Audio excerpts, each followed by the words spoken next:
Okay, let's wrap up the show then with a conversation around the historical mosques of South Africa. So, talking about Cape Town, we had the Awal Mosque covered a couple of weeks back. Let's now reflect on the Palm Street Mosque, which, as the name suggests, there's a palm tree there. Or I don't know. We're going to find out more with the Imam Kamali, who's from the mosque there. Imam, assalamu alaikum, and thanks for joining us. Wa alaikum assalam wa rahmatullahi, brother Ashraf.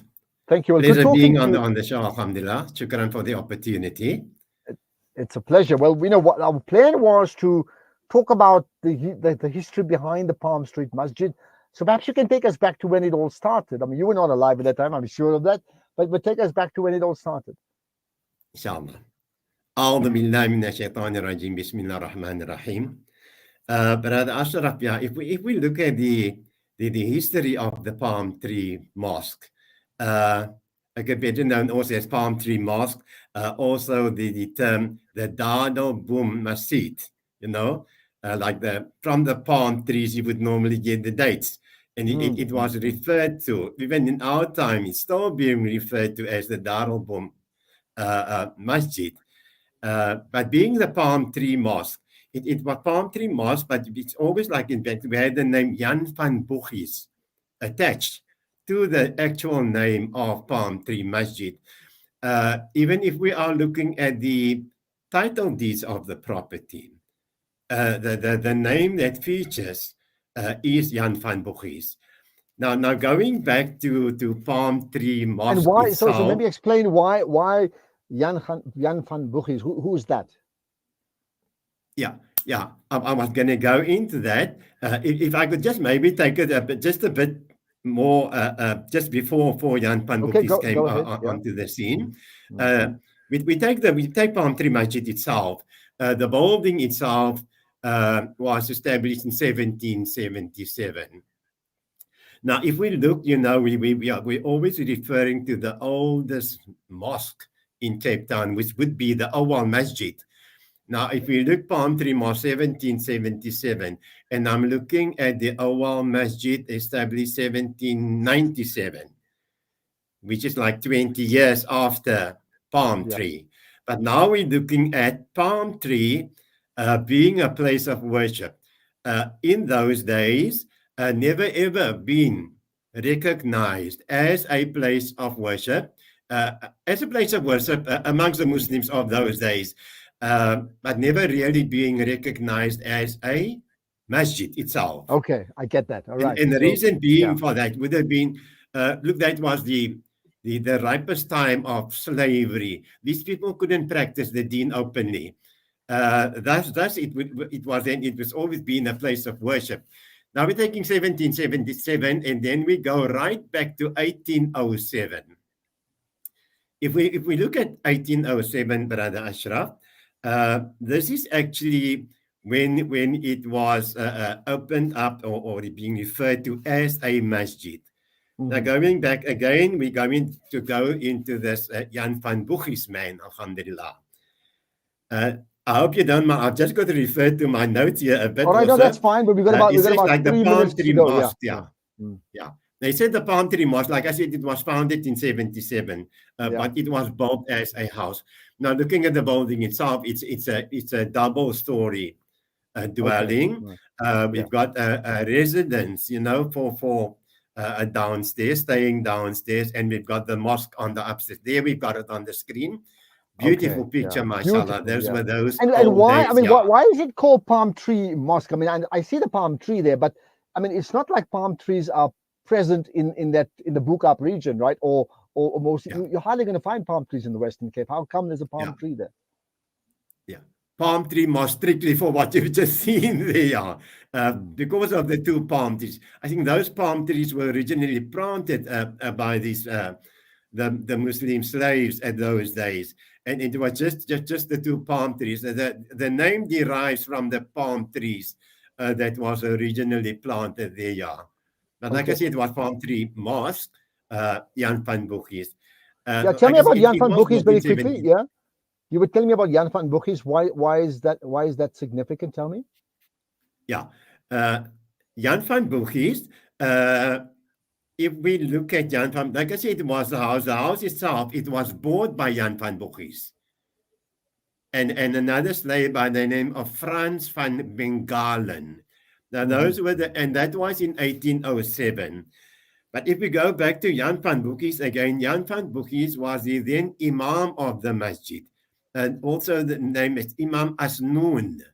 That is actually the man, Imam Asnoon, Jan van Boukies. Okay, we normally would say if we hear the name Jan, you know, especially I think maybe for our Cape Townian people, it would not be a Muslim name as such.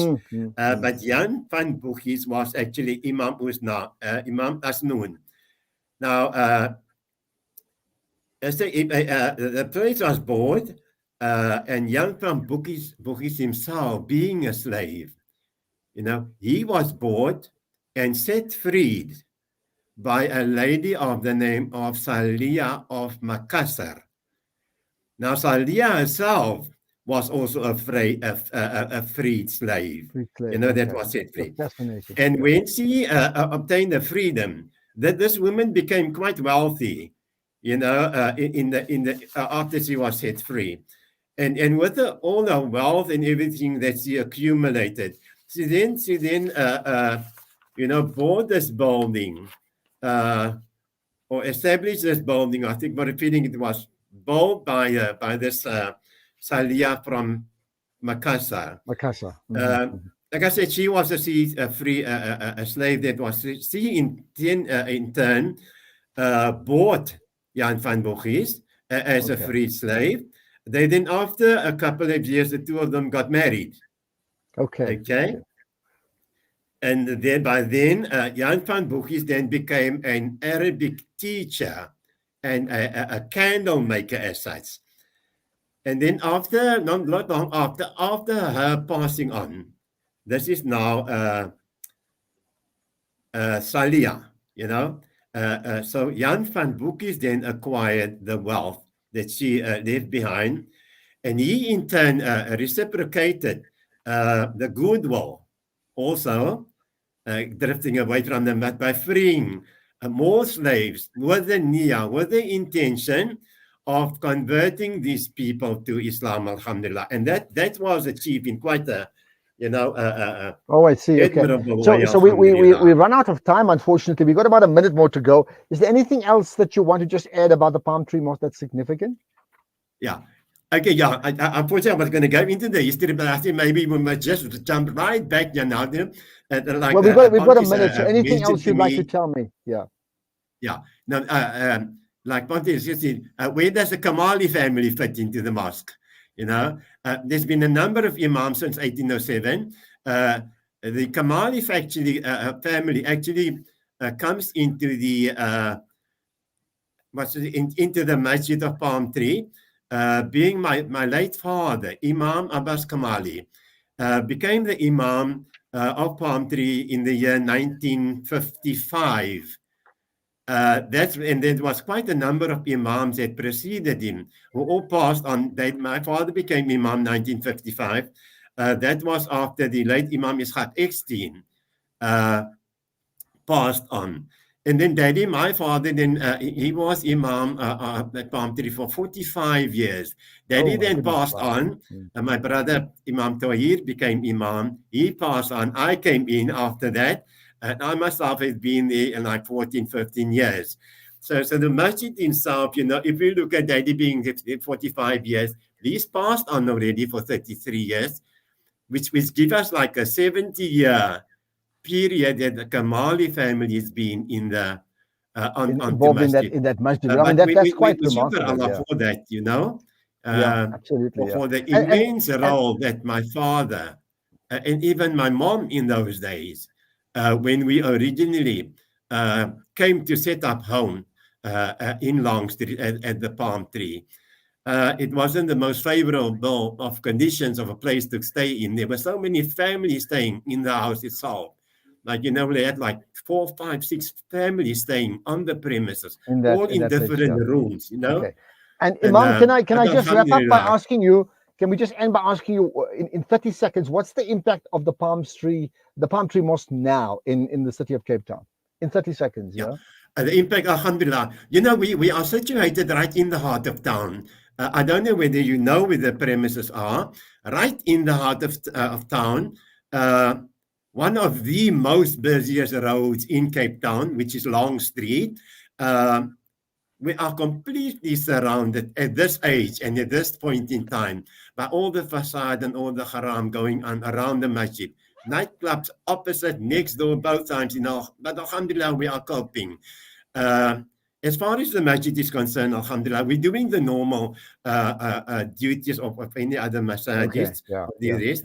The daily awqafs, alhamdulillah, we've got our Jum'ahs, we've got our dhikrs on the Saturday night, we've got our dhikrs on the Thursday night, we had like the youth programs, dawah programs, we had that Artibu Khadaja Mothers type of thing, women's dhikr Well, inshallah, when I visit there, I mean, I certainly know the mosque. I've been on that street. I'm well aware of it. And inshallah, when I come next, I will pop in and give you a visit. And when I next go to the Strand and I pass Makasa, I will think about the story that you just told us from the outset, inshallah. Imam Kamali, thank you for your time. Thank you so much. Been a pleasure. Shukran for the opportunity, Brother Ashraf. Absolutely. So much to learn from that. There we are.